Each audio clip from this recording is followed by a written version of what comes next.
Hey now, it's Brace for Impact, and I'm your host, Mike Gilbert, and I'm going solo on that ass, but it's still the same. We're talking TNA wrestling. Oh man, I am tired. I don't have my right layouts. I don't have anything ready to go. But we're here. We're here. We're making it work. Typically it's 6:42 a.m. I typically wake up, a lot earlier, and like 5 o'clock, and then I'm like drinking coffee for an hour, doing show notes, prepping for the show. I'll even go back and watch like some of the Impact stuff on YouTube. Like a lot of times I'll clip the main event, and I'll just go and I always rewatch the main event, or I'll rewatch certain segments, because sometimes when I watch the first time, there's stuff that I miss, and I'm like, okay, well, I'll go back and check this stuff out. And but I didn't get to do that this morning because your boy overslept. So which is good. I needed to sleep. I was exhausted. I had a really long week this week. A good week, but a long week. So, but we're here. I opened the show with a little bit of Less Than Jake, and that song is called Magnetic North. And the chorus of that song goes, "Everyone here hates everyone here for doing the same thing that they do." And that just reminds me of pro wrestling fans so much. It because WWE fans are trashing, like they'll trash AEW, right? And AEW fans, because WWE fans feel like because they like the number one company, which they have not, like they just picked it, right? They picked the number one and they were already number one, right? It's not like you pick an underdog football team and then like they win the Super Bowl and like, okay, you kind of feel a part of that. But when you're a WWE fan, like you picked them, like you just like their show. You like their show the best, and that's fine. That's, it's all subjective, and we'll have our different tastes and things. Well, they picked it, and they try to feel like they have like domain, or like they're above other people. So like because AEW isn't as popular, they're like, okay, well, they'll try to hold that against them or talk shit on them and things like that. And AEW fans get really insecure about that. And they're always kind of punching up at WWE, trashing WWE, and I totally get it. And a lot of AEW feels kind of like big brothered by WWE a little bit. Well, AEW fans do that to TNA fans. Like you'll when you're trying to say, hey, look, I liked this TNA show, like you'll get an AEW fan who's like, well, if a tree falls in the woods, it doesn't really matter, right? And like, or like no one's around to see it, doesn't really matter. It's like, well, hold on. WWE fans are trashing AEW ratings. I think Rhea Ripley even made fun of AEW on one of the podcasts she did this week, and AEW fans got all up in arms about it. But AEW fans do that same shit to TNA fans. It's the funny, and they don't even know that they're hypocrites. And then they do it, and then TNA fans, and I look, trust me, I'm very much a hypocrite. I try not to be, but I am. I just kind of like more in tune with it. TNA fans will do that to MLW and NWA. They will. In fact, I have done that to MLW and NWA. Kind of trash, like the visibility of their show and how many people go and how many people watch. And in fact, which I don't think I can do anymore, because NWA actually sold more tickets to one of their shows recently than what TNA did. So, but like it's kind of like a cyclical thing. And everyone here hates everyone here for doing the same thing that they do. I think that's like the perfect description of toxic pro wrestling fandom. And it really is. And AEW did a bunch of releases, and I'm going to get into those releases in a little bit. And I have seen AEW fans one by one be like, oh, okay, well, that person just wasn't any good anyway. We didn't care about that. Like Dasha Fuentes, the ring announcer, she's a good announcer. She's made some mistakes, but she's very good. She's a total pro, and I think any company would be lucky to have her. And AEW got rid of her, and that's fine. Like I'm like, I don't have any problems with those releases at all. Just like other than when WWE released, like they did their mass layoffs during the pandemic, I thought that was kind of gross. I did, because they did it at the beginning of the pandemic when the world was in such an uncertain place. We didn't know when anybody would get to work again. So They released so many people, and there was just nowhere for them to go. I thought that was kind of gross. But when they did it a year later, I was like, yeah, no, I'm like, this makes sense. The people that are releasing it makes sense. You gotta refresh your roster, and it makes sense. Now it sucks when you sign someone to a contract and you make them hold up to the contract, but then you choose not to hold up to the contract. I think that's weird. But I completely get it. Companies have the power, right? So WWE makes its releases. Like, I get it. It sucks, but I get it. So AEW, when they made their releases, you know, AEW fans, a lot of them came to Tony's aid, be like, and these are the same people that were trashing WWE for being despicable, like evil corporation for all of their releases. Like, okay, but now when Tony Khan does it, it's fine, right? Like, you're not a serious person. You're not a real person. Like, I don't feel like I can trust your judgment, right? And then not only that, they turned on the people that Tony released. They turned on Dasha, right? Like, oh, Dasha sucked anyway. No, she did. She was very good. They turned on the Tate twins, and the Tate twins. Okay, I agree, they did stink.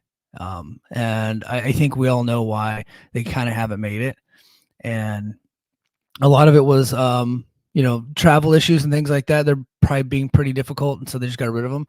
Makes sense to me, but a lot of people are like, oh, Tony would never release people, blah blah. Oh, look, here he goes. He released 10 people, and I think probably eventually more cuts are coming. This is probably going to be like a normal thing, and that's fine. That's fine by me. I think it's a necessity for AEW. I think it's important to get their roster size down. Because I think a lot of the issues that they're facing is because the roster is just too big. They got too many people to please, and you can only push so many people. And when you're a company with an infrastructure that size, I think they have more wrestlers than their infrastructure can handle. They have more wrestlers in their HR and their travel department, as we saw with the Tate twins, that their travel department can handle. It's hard to keep track of all those people, and you have people loafing and sitting at home not getting booked, and it's because you can't keep track of them all. You got to cut the roster down by like 30%, and then maybe you can keep track of them. And then once you got the infrastructure in place to be able to take care of everybody, then maybe start bringing everybody back. But you can cut that roster down big time by 30%. And each town you go into, if you need bodies on the card, which these are the people that they're releasing bodies on the card. That's it. Like, they're not, I know the Tate twins were in a storyline, but they're not really in any type of significant storyline. You can go into each city and you can hire local talent to do the same jobs, right? You don't need all those people. What he's doing is he has like this big war chest, and like reserves that he can pull from at any moment. It's like, well, you don't really need to have them on the roster at all times. I surprisingly have a large number of people in the chat right now, and it's because I forgot to make this show private. So those of you in the chat who are not Patreon subscribers, go to patreon.com/the Mike and JD show, because as soon as this is over, this thing's going private. Because I forgot. This was supposed to be for my Patreon. You guys can tell I'm super exhausted right now. I'm tired. I woke up late. You would think I would be more refreshed, but no, I typically like to wake up a little early and drink coffee for an hour before I come on the air. But hold on, swig of coffee for the working man. But so yeah, so I'm gonna get into no, you guys get a freebie. That's fine. I mean, I typically will clip the show so everybody gets most everything for free. Like, eventually, I record it on Saturday, and then on Monday I start releasing clips. And so you guys never really get the full experience unless you pay for it. And I think that's business, right? I'm trying to grow my Patreon, and that's cool. But I really do appreciate my YouTube audience too, because I'm trying to grow the YouTube at the same time. So I'm trying to do both. So I appreciate you guys being here and getting a sneak peek of what it's like to wake up with Uncle Mike on Saturday morning, drinking coffee and talking wrestling. So I am going to get into the cuts and which ones I think would be a fit for TNA. I'm not going to do that just yet. I'm going to start with, I think, the biggest story for TNA this week.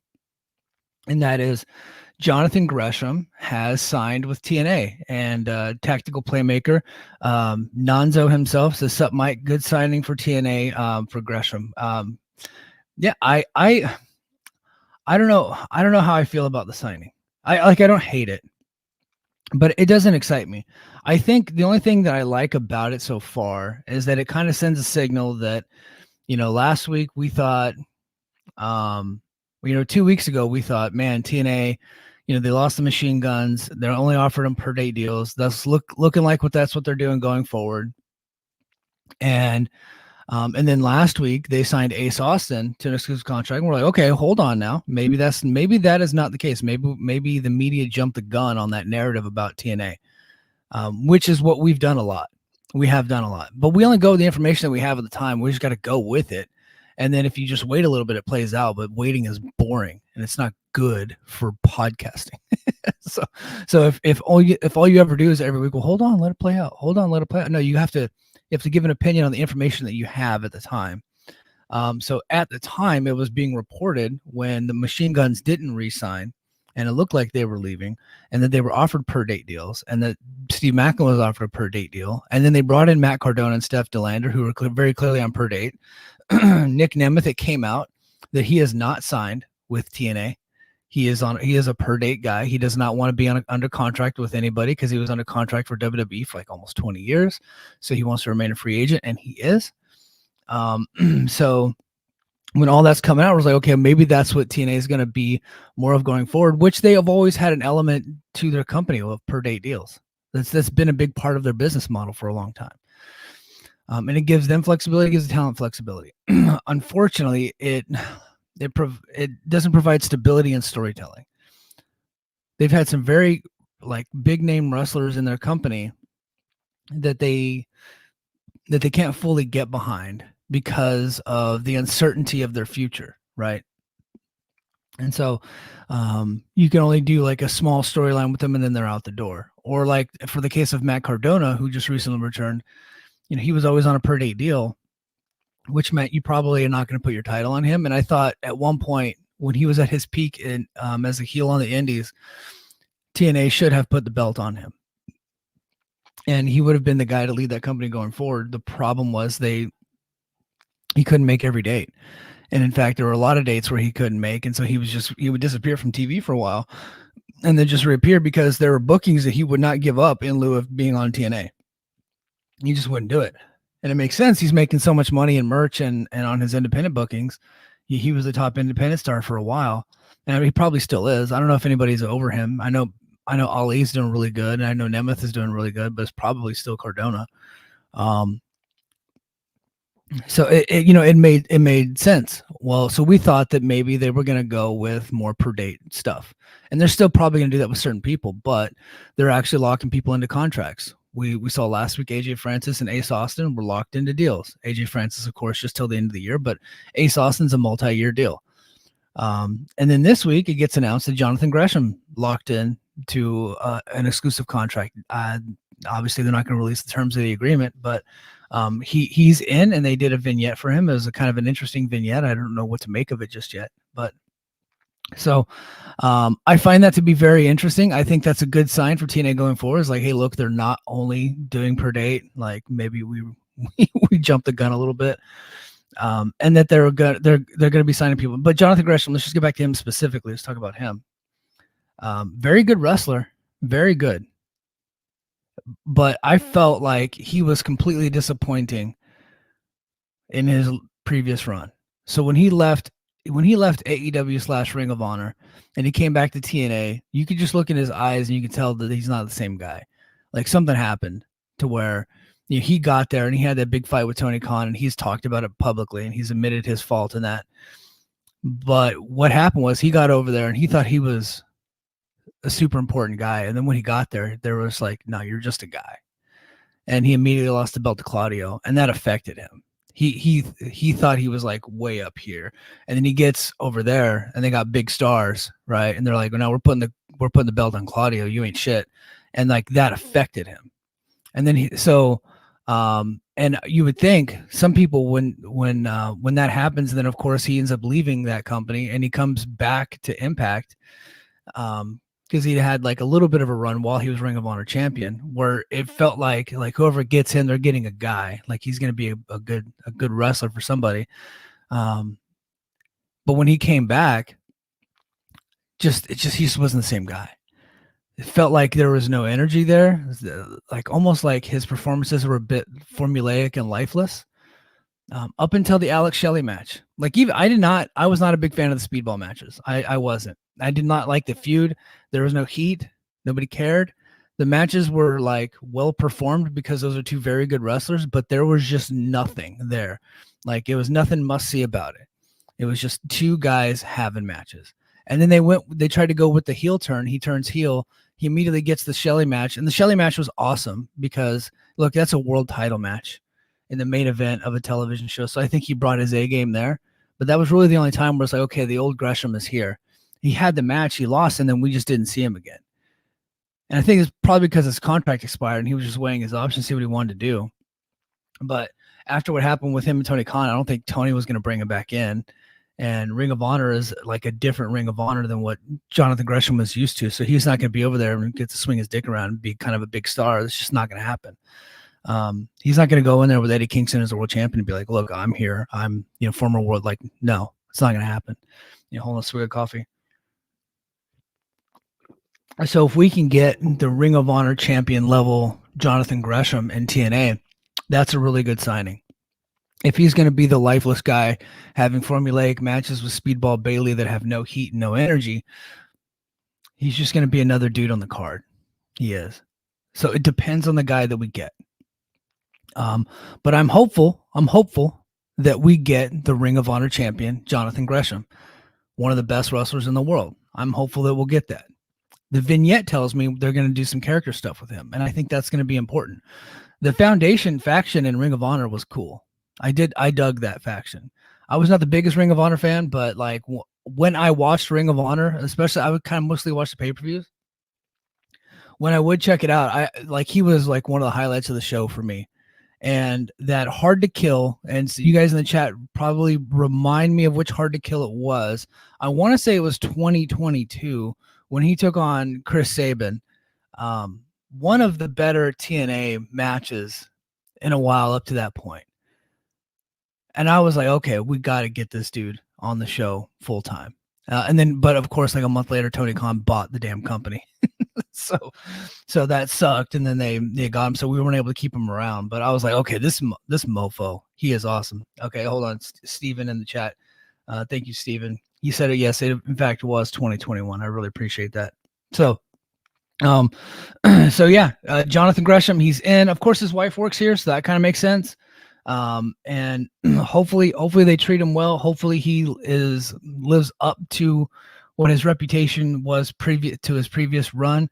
And maybe we'll get something out of the guy. I'm hopeful, but I am not overly optimistic about the version of Jonathan Gresham that we're going to get, but I am happy to be proven wrong. And as you guys know, time and time again, people prove me wrong all the time. And I love it. I love casting doubt on someone and they tell me to eat shit and they come and they prove me wrong. Bring the energy. Let's go. I love that. Next story. It was just announced, I should go to Twitter for this one. It was just announced that Mike Santana, he was booked for a match in Revolution Pro on April 20th. And people would see like him having that booking. It's like, oh man, that sucks. Because us TNA fans, we're kind of hoping that Mike Santana was coming to Rebellion. That Mike Santana was going to be heading towards TNA. That was reported by Fightful. And so that was like, oh man, that stinks. But it was just announced earlier this morning, Mike time, Hawaii time, by Revolution Pro. It says, unfortunately, we have to inform you that Santana will no longer be competing at the Epic Encounter on Saturday, April 20th. We apologize to all the fans looking forward to seeing him compete in a Rev Pro ring, but can assure you this is just a small holdup as he will be back and competing, specifically a Stevenage. I don't know who that is. I'm sure he's a great person, though. We can confirm that we also have a replacement lined up. Say, okay, that's interesting. But does that mean that Santana is coming to Rebellion, or does that mean maybe something happened? Maybe he had to pull out. He had to pull out of a date for a personal reason.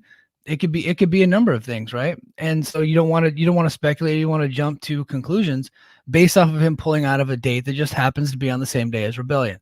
We have to be responsible. We don't have to be responsible. We can speculate, but just stick with me here, okay? But then later we find out exactly who the replacement is, and I find the replacement to be even more interesting. Boom, Kushida will make his long-awaited return to Rev Pro for Saturday, April 20th, Epic Encounter live from the Gordon Craig Theater, Stevenage. I don't know what Stevenage is. You're going to have to explain that to me. Get your tickets now. So Kushida is the replacement. What that tells me is that Mike Santana is on his way. Of course, this is not being reported anywhere, although Fightful did say TNA is expected to bring Santana in. What this tells me is that TNA got Santana to pull out of that date for Rev Pro, and then as a make good, TNA, because I know TNA wants to work with Rev Pro, I think they want to do something with them when they go to the UK later this year, if they do end up going, which I think they will. I think Rev Pro is probably the company they're going to want to work with and get help from, especially considering the Gary Ward. Gary Ward was working for, I think it's called Wrestle Carnival in the UK. I think that's what it's called. So that's who was booking the TNA shows when they went there last year. He now works for Rev Pro. That company, Wrestle Carnival, has folded. So Rev Pro has taken over the cities that Gary Ward was promoting, and he now promotes for Rev Pro. Okay. So I think they're going to want to work together.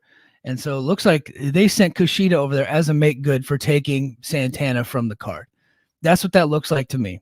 Again, that's not being reported, and I'm not reporting that because I'm not a reporter. I just talk about what gets reported and give observations on what's happening in the world of pro wrestling, specifically TNA. But yeah, I think this is a good sign that Santana's coming in, and if Santana's coming in, swig of coffee. I like that. I really do. I've been high on him since the LAX days. I love that guy. He is fantastic. I think he's going to be a big star. I think he's going to be a great star for TNA going forward. I don't know if he's going to be a per date guy or if he's going to be a contracted guy. He seems like a per date guy to me, at least at first. But I mean, we could be, could be a big thing coming up. I know a lot of people say, "Oh man, TNA's cooking." TNA's cooking. I don't want to go that far. I don't. I would say TNA is, TNA is microwaving, right? Not cooking yet, because I can't consider you cooking unless you have really good video quality on your shows. So I'm not going to say that you're cooking at that point, because the production has to meet the talent. They're cooking talent wise. They lost the Guns, but it looks like they're bringing in some decent replacements, and more could be on the way. I have been on record here, and this is just pure speculation based on the date, but Rebellion happens to fall on 4/20, and Matt Riddle cannot stop talking about wanting to go to TNA. I think it's inevitable that Matt Riddle comes in, and I think Rebellion would be a nice place for him to debut. And then last week we talked about right here on this show, and I released the YouTube video for all you guys. Last week we talked about Camille. She still hasn't signed anywhere, and Sean Ross Sapp keep kind of like hints at possibly TNA. So we're not cooking yet, because those people haven't shown up yet. And the production last week was one of the worst produced episodes of televised wrestling for a major promotion that I've ever seen, for like the first 3/4 of it. And I'm going to get into the production this week, because obviously it was way better. So, so until they clear up that part, I'm not going to call them cooking yet, but they are microwaving, folks. They got microwave mac and cheese right now. And hopefully we get to the point where I could say that they're cooking. They're on the smoker. So I'm pretty excited about that. So, all right. So let's get into the AEW fires, and let's talk about let's talk about them for a little bit. So here we got so AEW released earlier this week. Stu Grayson from Dark Order, Dasha Fuentes, the Tate Twins, Gravity, Jose the Assistant. I don't know who this guy is with the green hair. So, oh, is that Anthony Henry? Okay, that's Anthony Henry. Sorry. Anthony Henry, but Anthony Henry is already back. He cried his way back into a job, which respect. He did the Rockstar Spud deal, and the AEW. That was really the only one that the AEW fans were kind of like upset about. They're upset about Anthony Henry. They kind of went after Tony for that one, and Tony, who is perennial online, like he lives on the internet, and is very aware of what you guys say about him. And so he actually brought him back immediately. Tate Twins, Gravity, Jose the Assistant, Jorah Joel, who I know as Robo the Punjabi Lion, Parker Boudreaux, and so this guy Slim J. So let's talk about whom I think TNA could possibly bring in. I think I don't think Dasha Fuentes, because they already have a ring announcer, and they have Gia Miller, and they have Sam Laterna. I do think Dasha would be an upgrade over Jade Chung as the ring announcer. I do, but that's only because Jade just now got started. But yeah, I don't see them replacing Jade for like a more expensive option. I don't. And I don't see her. I don't want to say she'd be an upgrade over Gia, because I think Gia fits with this program so well. Like, she's a homegrown talent. Like, she was an unknown when they brought her in, and she does a great job. And she's an important part of the show. So I wouldn't say that she'd be an upgrade over Gia. Sam Laterna is she does social media stuff. So I don't see them bringing in Dasha. Obviously Henry's going back. So Stu Grayson is the interesting name on here. I think Stu Grayson, I don't see them bringing him in like on a deal, but I could see him working dates for Impact, especially when they go to Canada. I could see it. There's a rumor going around. I think PW Insider kind of like, I talked about it on the Mike and JD show, like I think last week or the week before. And I first heard this from my friend Gerard, but it looks like TNA might be heading to Montreal for Slammiversary. And while Grayson is not from Montreal, but he has a history there. And TNA likes to go back to Canada often. I think that we could see him, like when they work Canadian dates, I could see him going there. And I could see them getting some dates on him. But the part of the reason why he got released is that AEW was trying to book him, and he was just not taking the bookings. So he might be in a place in his career where he's not taking his career seriously. And if that's the case, you probably don't want to even mess with them. Tate Twins, don't see it. I just, like, I thought they were a cool part of Dalton Castle's act, but that act has gotten stale. It has not been that over in a long time. I think a lot of people have supported Dalton Castle on these bigger Ring of Honor shows because they're like, oh yeah, we remember him. Nobody's watching the weekly show, but the pay-per-views people kind of flock towards, and they do decent crowds, and it's like a kind of old school Ring of Honor fans like who remember Dalton. And he gets big pops there, but he's not really like he comes out on AEW television, like nobody cares. So, and I just don't see it. Gravity, nope, he stinks. No offense, sorry, Gravity, but AEW signed him, and they immediately regretted their decision because he's a young luchador that could do a couple moves, but he just was not ready for American TV. He needs more seasoning. Too young. Jose the Assistant, funny on Twitter. I thought he was a good part of Rush's act. I don't see what they would do with him. I don't know if he's a good wrestler or not. I know he's a trained wrestler. I just don't know if he's any good. So I would have to see more, but I think he's funny on Twitter. So, and TNA loves social media stars. Jorah Joel, that one's interesting to me. He's a blue chip prospect. He's a raw athlete. And I covered his stuff a few years ago for my old Combat Republic website as a part of like a deal with Fight TV that I had, where they were giving me like free codes to indie shows, and I was like writing recaps, and they would actually tweet out my recaps and stuff like that. It was like kind of a deal that we had. And he was a guy that I was covering a little bit, and I was like actively advocating for TNA to bring him in because he's American, but obviously he is his heritage is from India. And at the time, they had the Daisy Hit Squad, and I thought he could be a good foil for them, or be even be brought in as part of the act. And I was like, this is like a young raw guy. He's kind of jacked, and would be kind of a cool part of that act, and then eventually could become a big baby face. That's what, like, in my head, that's what I was thinking. But he got to AEW and they put him in Ring of Honor, and he was just working AEW Dark and Ring of Honor, and he just never improved. And I think he just never improved because he wasn't out there hustling and working the indies, which is what happened to a lot of the guys that get brought into AEW. They just they work Dark and they work Ring of Honor and they do squash matches, and they just never get better, and they're just resting on their laurels. And and that's kind of what happened to this guy. So if he wants to get out there and hustle and improve himself, I could see them trying to give him a shot, because, but I could also see WWE giving him a shot in NXT, honestly. Parker Boudreaux, he's on his last legs, man.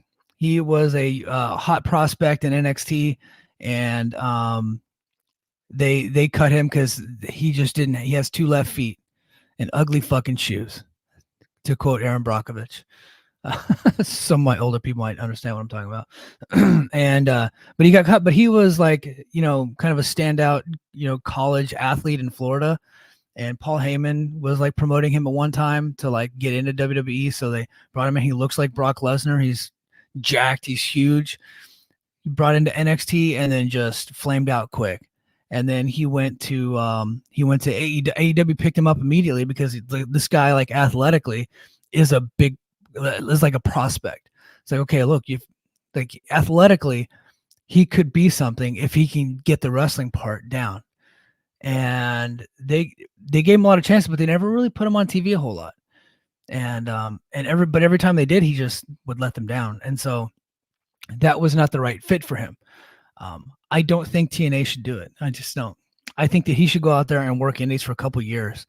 And if he really wants this life, if he does really want this life, he needs to work indies for a couple of years, and then go out there and get better and hustle. Now he's working AAA. Maybe Conan can get something out of him. But if he wants to make it in the American wrestling scene, he's going to have to improve his overall game. And he's been given chances at high levels and just has not made the best of those chances. And then lastly, is Slim J. I'll be honest, I'm not that familiar with Slim J, but I've talked to people that are fans of his that have watched him on Ring of Honor. He's like, he's a guy that, kind of an indie type of guy that does like indie type of moves. And, but he's a hard worker. People seem to like him. And so he is, out of all of these guys, I think Grayson will probably have like an appearance or two on TNA this year. I could just see it because they go to Canada. And so like they like to bring in local stars when they go to Canada. But Slim J is a guy I could probably see working in the X division, hopefully under a different gimmick. I don't think the gimmick fits for television. And he said that he hated his gimmick, and so he's probably going to rebrand himself. And there's no better place right now to rebrand yourself and to make yourself better than TNA, especially if you can work. And from what I hear, I'll be honest, I've only seen highlights. I've never seen him wrestle because I don't watch Ring of Honor, like the new Ring of Honor. I might watch the pay-per-view. And I'm actually going to go back and watch Mark Briscoe versus Eddie Kingston from last night. I have that on my to-do list for the weekend. But I have not actually seen this guy. So if you guys think he's good, you just let me know. But I've heard from other people that are fans of his that TNA should probably make a play for them, and I trust their opinion. So so that is the AEW Fireds. Nobody loves fired wrestlers from big promotions more than TNA. Now there is another pro wrestling tag team out there that from Defy and from Prestige. They're actually the Prestige tag team champions, Saints and Sinners. It's it's Judas Icarus and hold on, I'm gonna look him up. Judas Icarus and his tag team partner. Oh, hold on. I can't remember what his tag team partner. So is God, what the hell is this guy's name? Hold on, stick with me, guys. My apologies. but they're the prestige Sinner and Saint. They're the prestige tag team champions. I'm trying to find out what the hell this other guy's Tracy Williams. Sorry, Tracy Williams. So here, and I'll actually pull up some of their highlights. Apparently, it's been like people are talking about it that they have signed with TNA. This has not been like reported by like Mike Johnson or any like reputable sources, but during their match at Defy, the announcer said that they're signed with TNA. And then my friends, Joe Lanza and Rich, who I do believe are reputable sources, have stated that, yes, they have signed. So here's some of the action right here from their indie stuff. Let's see. They got cool looks. I mean, they're smaller guys, of course, because that's just what you get these days. But they got some charisma. They're a working tag team. They're called Sinner and Saint, and it looks like they are coming to TNA. Oh, hold on. I almost showed Ring of Honor stuff. So here's the Judas Icarus highlight video. I can't play the audio because I'll get kicked off. But this guy looks pretty good. I actually watched this highlight video as soon as I heard. But as you can tell, he's a smaller guy, but he's got some charisma, does some cool moves, some got a cool clothesline. There you go, Ushigoroshi. That's a pretty sweet diamond cutter that he's got there. Does some chops. So he's like, typical strong style indie worker, even though he's like smaller. A lot of these smaller guys try to fucking work like they're Kenta Kobashi. But let's get coffee for Kenta. But yeah, so looks like those guys are coming in. I'm not reporting that. That's just what was said on Defy's broadcast. And so Voices of Wrestling watched the show, and they said it on their WrestleMania weekend. Like, hey, we watched the show, and they said they were signed with TNA. So I don't have any reason not to believe it. It just hasn't been like reported out there. All right, so let's get to the main event here. Let's get to the TNA Impact recap. All right, so we got a generational clash, Nemeth versus Shelley. So that was the big hook for this episode. Nick Nemeth, former WWE World Champion, versus Alex Shelley, former TNA World Champion. So that was the big hook for the episode. They promoted it all night. I thought they did a very good job promoting the main event. Problem is, we knew the results of the main event. I'm not talking about spoilers. Yeah, spoilers are out there. Spoilers don't really affect the show. We knew the results of the main event because it was had been reported that Alex Shelley and Chris Sabin are leaving. So that's the tough part. But we'll get to it. All right, so we open up. We have X Division champion Mustafa Ali walking out to face Rhino in an old school rules match, which just means ECW rules, or a garbage match, street fight. They could have done Philadelphia street fight or whatever. Rhino came out and slapped hands with former Philadelphia Flyer Joe Watson. I am so glad that Tom Hannafin explained who that was, because I had no clue. I'll be honest, I don't know dick about hockey. So they did a good job of explaining who that was. And they basically, he was there as part of like promoting his book. So Mustafa Ali got the victory over Rhino in a non-title old school rules match. At one point, Ali went to go get in the face of Joe Watson and grabbed his book and threw it in the trash. And Joe Watson was so appalled that he started laughing hysterically. They're like, hey, they didn't smarten him up. Like, hey, man, you should pretend to be mad about this. And then, of course, Rhino goes and gets the book out of the trash and like holds up hands. And I was like, okay, this promotion did not work. Like, the guy didn't get the memo that he was supposed to, that Ali's a heel and he's supposed to be upset. But you know what? I thought Ali did a great job of having a good match with Rhino, like mid-50s kind of beat up Rhino, and having a Rhino style match. So I actually didn't hate this. Like, I didn't think it was necessary. I thought it, like, overall was kind of stupid, but I actually did kind of enjoy the match. And Io makes a good point. He says this match was ironic. Mustafa is a politician gimmick, and Rhino at one point was running for state legislature. Yeah. He is a Republican in Michigan, and ran for office in Michigan at one point, and WWE supported his run. So there you go. And then afterwards, Jake Something came out to brawl with Ali and run to the match result largely. Okay, Jeremy, Jeremy Peoples, my friend, by the way, wrote this. Something broke the Ali's big PW, not Insider, but PW Pro Wrestling Illustrated cover and broke it over Ali's head. I liked it, and I like that Jake Something came out and keeping the feud alive to head to Rebellion. I think it's important. Then we get a great Hammerstone promo. Miller welcomed Hammerstone to the ramp for a chat with him adorning his arm in Josh Alexander's headgear. Miller asked if he's afraid of Alexander, and he said he'd just look at him. He has no reason to be afraid of him or even wrestle him. He tells Alexander that all of his injuries will feel like nothing when he's through with him at Rebellion. Then Hammerstone grabbed a cameraman, put Josh's headgear on him, and put him in the torture rack. I love this feud so much. I love it. I love Hammerstone. Hammerstone's so awesome. He's fantastic. I love what they're doing. I like the headgear gimmick. I just really like the he stole his headgear. Now he puts the headgear on people and like beats them up. It's a cool thing. This is my favorite feud in TNA right now is Hammerstone and Alexander. But I'm also like a big fan of both. But I think that they're telling the story very well. I think they're doing a great job. So, and Hammerstone comes off as such a dick. So that's awesome. Rascals came out to call out Chicago, New York, and then finally got to Philly before Trey Miguel buried the ECW tag teams before saying they'll give Philly a chance to see a real tag team. And then the FBI with a Guido Maritato and the two new members of the FBI called Zach Clayton and Ray Jazz. So Zach Clayton is a reality TV star, happens to be married to JWoww.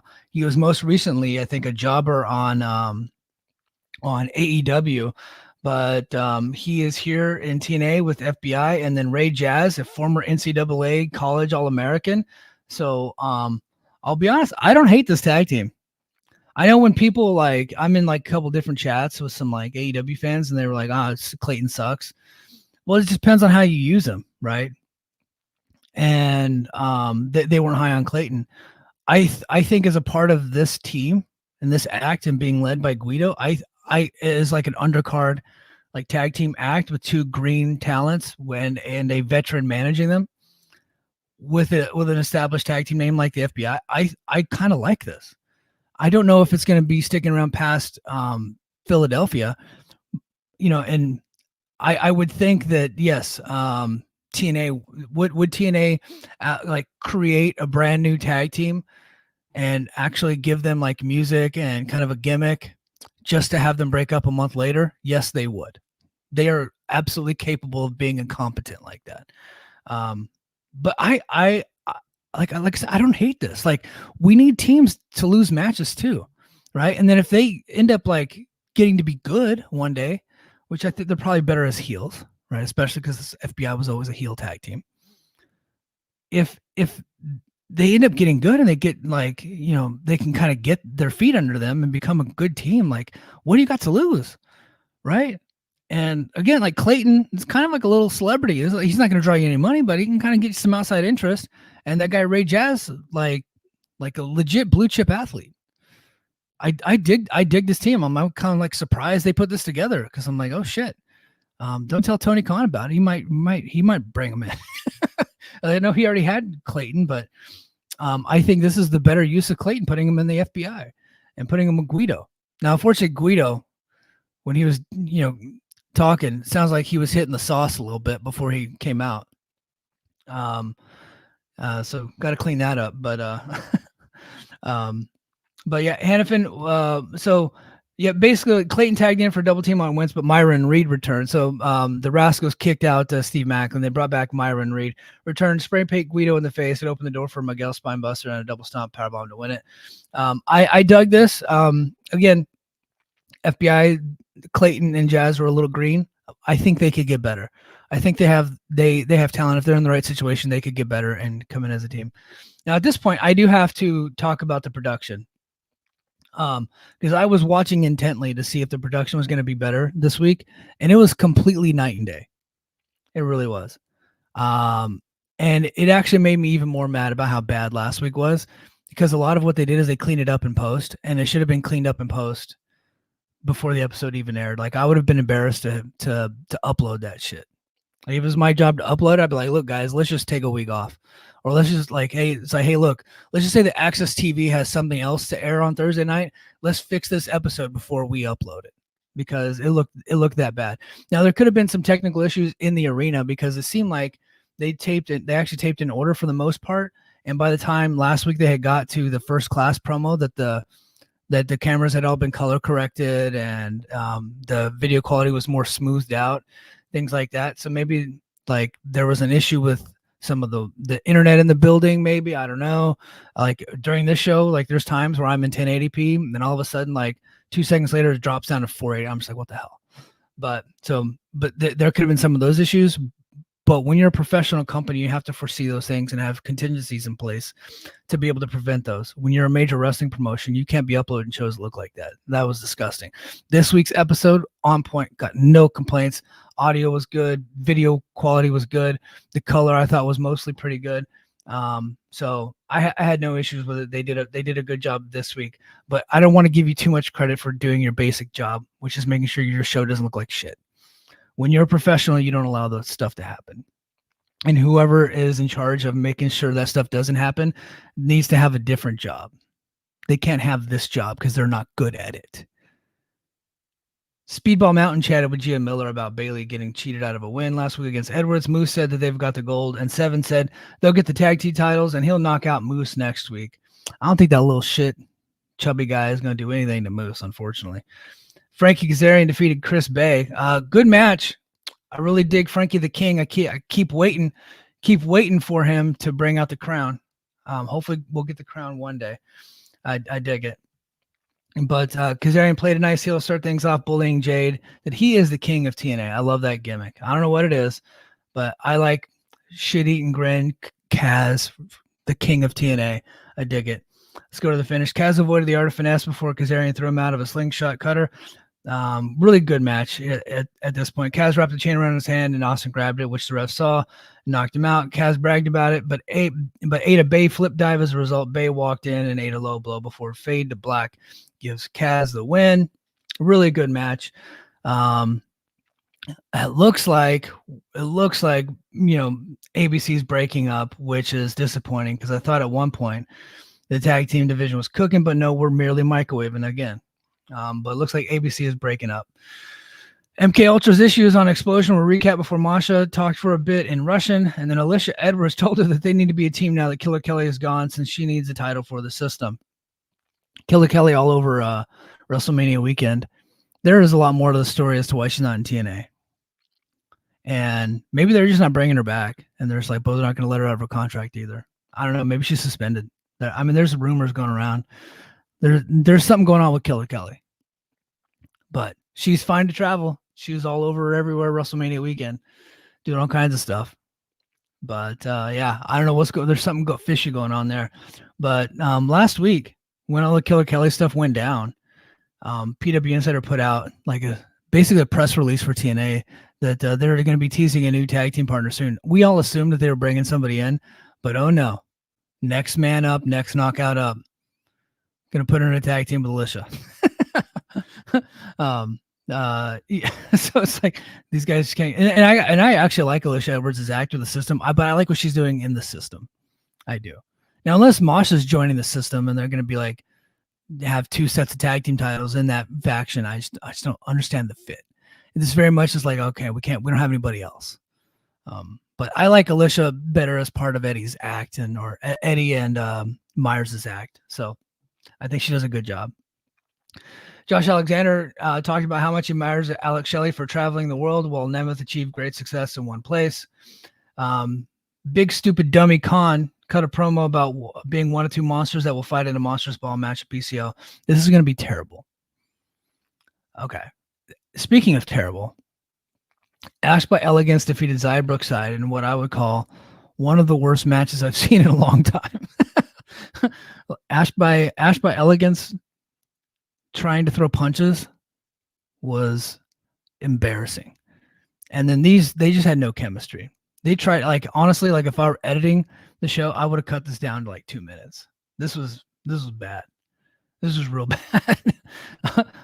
I know, and Jeremy Peoples actually compared it to the Billy Gunn, Jay White. I would say That one sucked more because it just lasted so much longer, but this was not good. It's like now we're like everybody thought that Ash was going to get the title shot at Rebellion. I think we understand why that didn't happen. She's just I like the character. She just can't wrestle. She just can't. They gave her some squash matches and she like would do a little bit and we're like, okay, maybe there's something to Dana Brooke.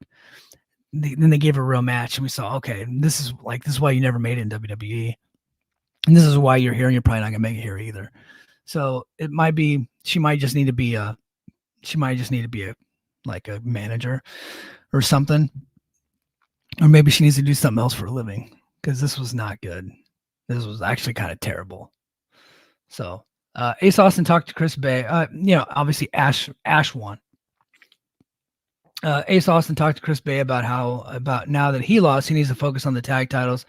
And maybe it was a bad idea to fight Kazarian. AJ Francis entered and looked 20 feet tall next to Bay. He asked if he'd like to fly first class, and Bay said he's flown with Austin first class a ton. They get a tag match against first class instead. I think they're foreshadowing here. And I think we're going to see Bay join up with Swan in first class. And I don't hate it. I like the ABC tag team, though. I thought they kind of had some Rock and Roll Express vibes. Rockers, those kind of teams, Machine Guns, obviously. There was some influence there. I like the ABC team, but I think now that Ace Austin has re-signed, I think they're probably going to finally get behind him. I could see Bay joining up with Swan and AJ Francis and do that faction. And I don't hate that either. I just like ABC better, but I think this could work. I really do. Because I think AJ Francis is doing a good job and putting them with him could work. Because like I said, I compared him to Suge Knight. I could see him having like a stable of wrestlers. And he is like, because if you remember, what was his gimmick in WWE?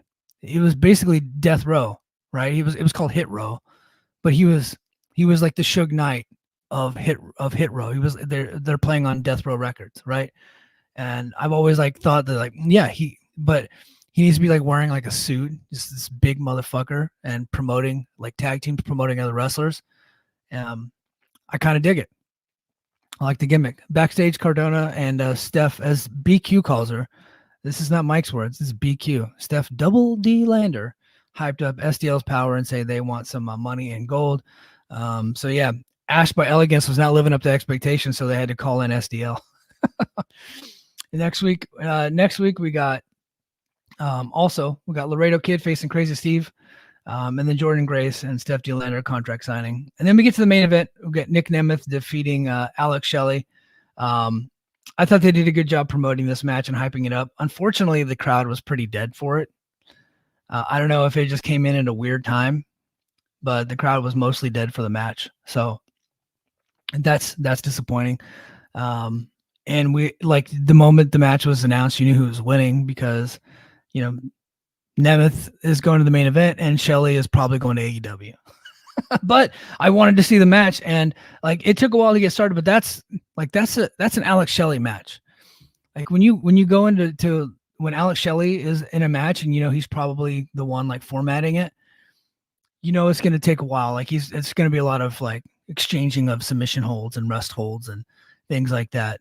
A less fancy way of a Zack Sabre Jr. match. It's kind of what he does. And it took a while, but then once it got going pretty good. And I did end up liking the match. I thought it was pretty good. And here in the Observer, Jeremy People says a fantastic TV main event and another strong match in a year full of them for TNA.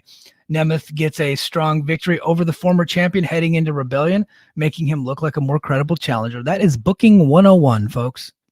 Booking 101. Keep both guys strong heading into the main event. And next week we're going to get Moose and Trent Seven, and Moose is going to kick the shit out of the little fat bastard. And that's going to be cool. Sorry guys, you all got to do jobs to the stars. This is the way it goes. So now let's get into the chat, because Dumb Mike was supposed to make this unlisted for Patreon only. And I see a lot of you freeloaders in here, which I don't hate you. I love you. I love that you're part of the YouTube community we got going on here, but You guys are supposed to pay for this one, and I just forgot to hit the unlisted button and made it public. So you guys are here. So enjoy. David Hadley says, hey, Mike, how are you? Doing good. Woke up late, was exhausted when I started the show, had the wrong background for it, and then I didn't cue the music properly. And I also forgot to make it unlisted, and I made it public, so everybody's getting the show for free. And then BQ in the house, Jobber and Taint. I don't know who he's referencing. Don't know who he might be. He might be a little bit behind in the show. Maybe he's talking about Sinner and Saint. I think he's probably talking about Sinner and Saint. Davis didn't get to catch you and JD on Thursday due to my new bedtime with my new career. Hey, look, you can't catch us live because we're super late, and the working man can't stay up that late. So but I do appreciate you catching up with us later. Stephen Patrick said, compare Ethan Page's singles run to his former tag team partner Josh Alexander. Page would have been better off staying. Okay, as far as what he would be doing in storylines and positioning in a company, yes. However, AEW paid him a lot of money. And he's got kids. He's got a wife and kids to support. They paid him enough money to be able to move his family from Canada to the States, and now where he lives in the US full time. And TNA was not offering him that much money. He had to go. He did. He had to go. And honestly, here's the thing about Ethan Page. He's a complainer and a leaker to the press.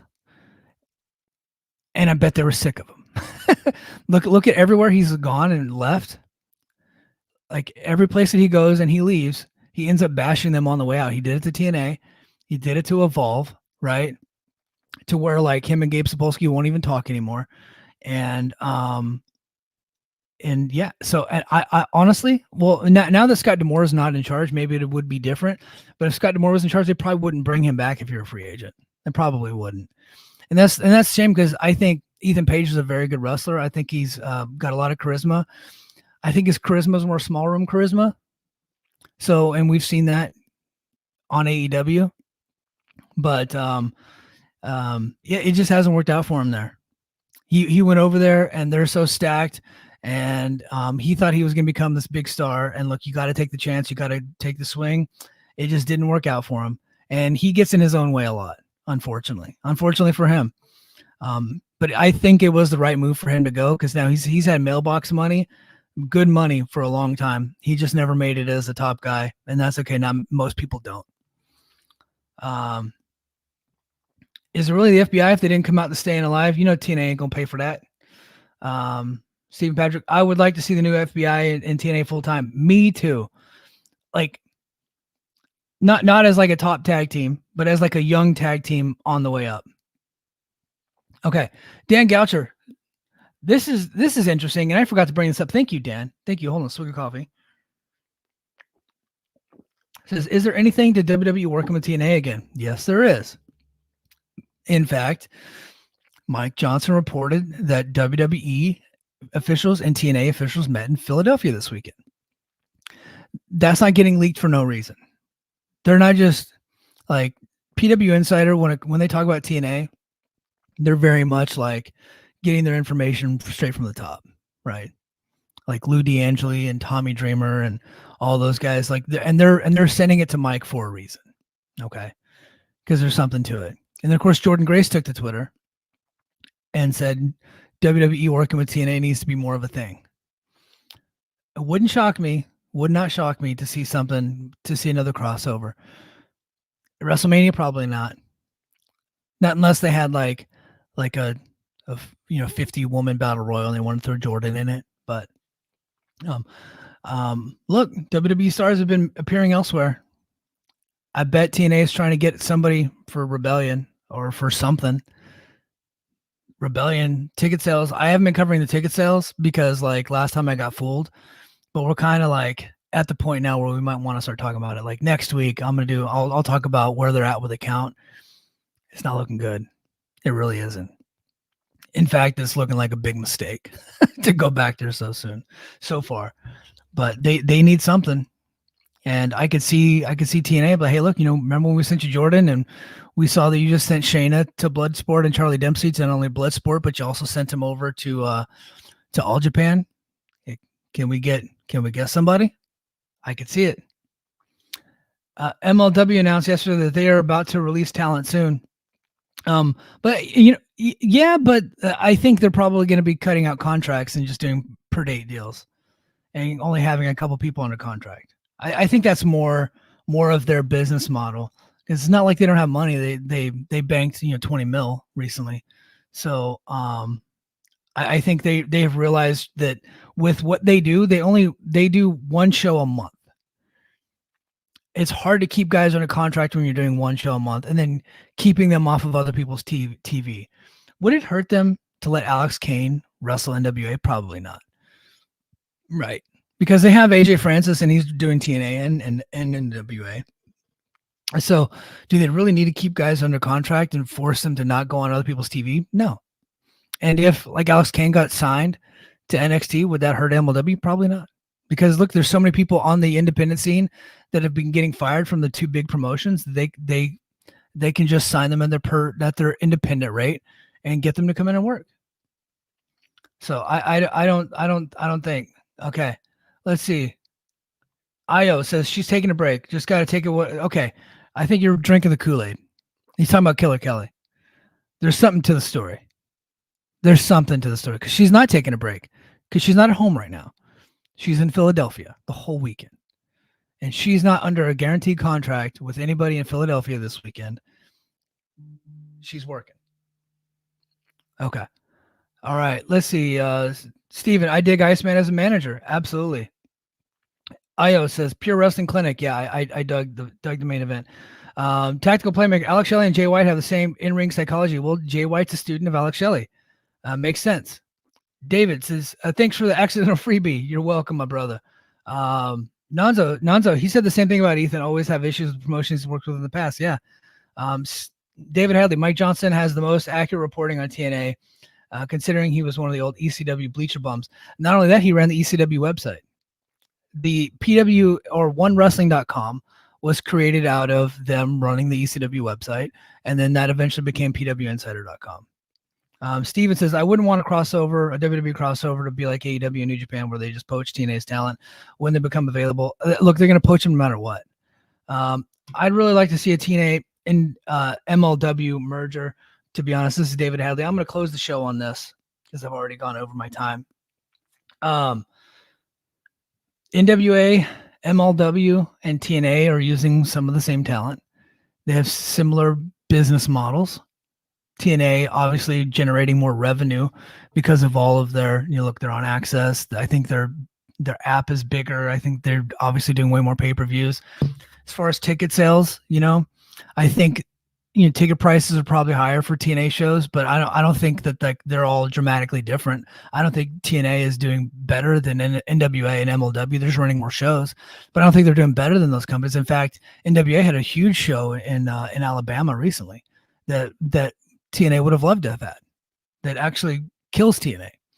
And BQ has been saying on his show, NWA's production is much better than TNA, mainly because they do a good job in the studio. But look, it looks better. It's a cleaner show, and they're on the CW app.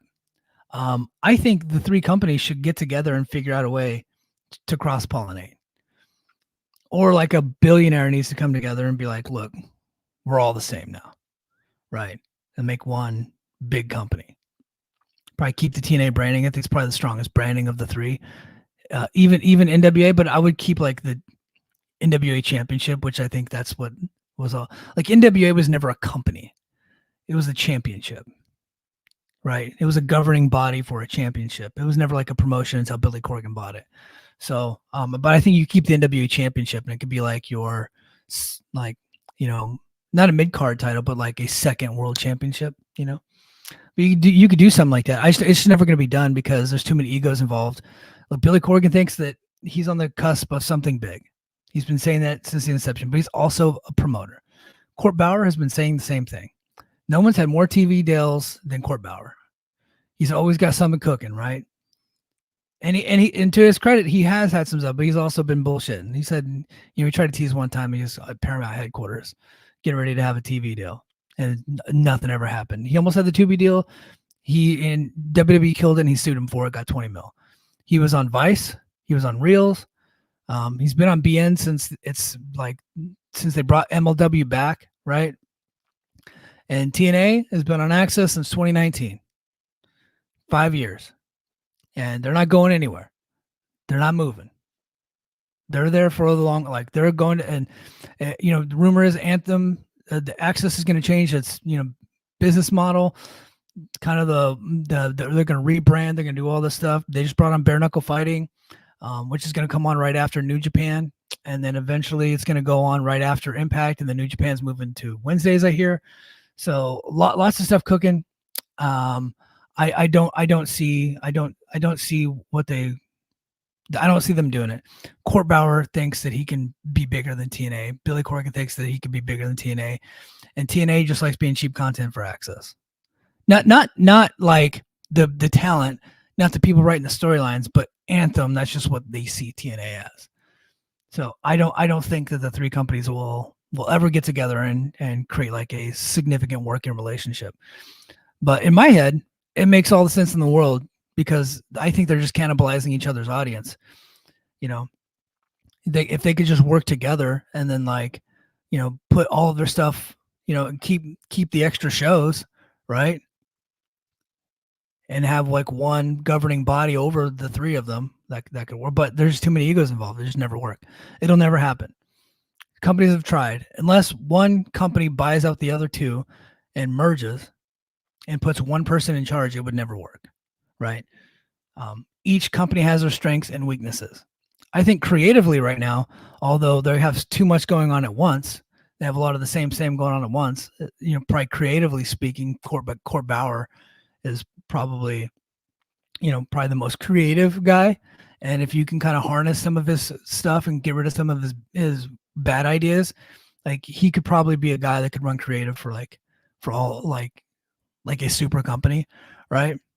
And then Anthem has they have a corporation behind them, right? So they have a corporate structure and a corporate business model, which the other two companies are very mom and pop type of stuff, right? So, and the NWA has the NWA Championship, and MLW has some of the cool match concepts and pay-per-view concepts. Like Battle Riot rules.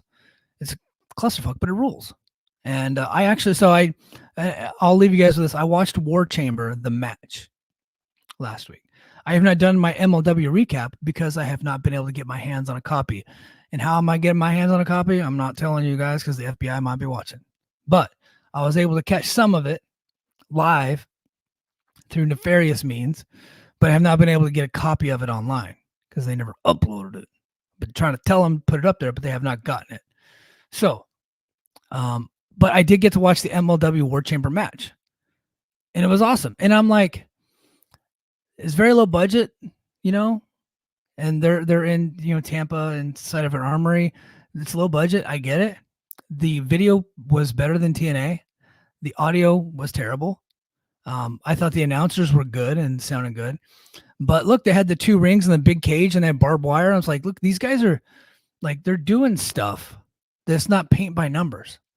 They're out there getting crazy. Then they had this, the match was fun. Kojima came off like the biggest star in the world, even though he's only in front of 700 people. And then at the end, Contra comes down and causes mass chaos and confusion and craziness, and the show goes off the air. I'm like, we don't get that in TNA. We don't get kind of craziness and chaos in TNA. We get paint by numbers. We get exactly what we're doing. Hey, we have a tag team match. Okay, well, now we're gonna have singles matches until we get to the pay-per-view. Right?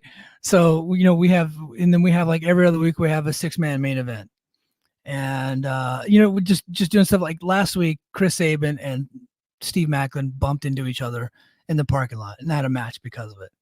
A great match, but that's what we get. I think that if Court Bauer were running creative, it would just be way more interesting. It'd be way more interesting, way more chaotic. If you can kind of hone that in a little bit, you might have a really good promotion. If you get, Access's corporate structure and all that stuff filled with Court Bauer's creativity and Billy Corgan's connections in the media world, you might have something, but it just can never work. But I thought War Chamber was cool. I thought War Chamber was really cool. But hey, guys, I got to go. I've gone overtime. I really appreciate you guys being here. Even your freeloaders. I love you. Love your freeloaders.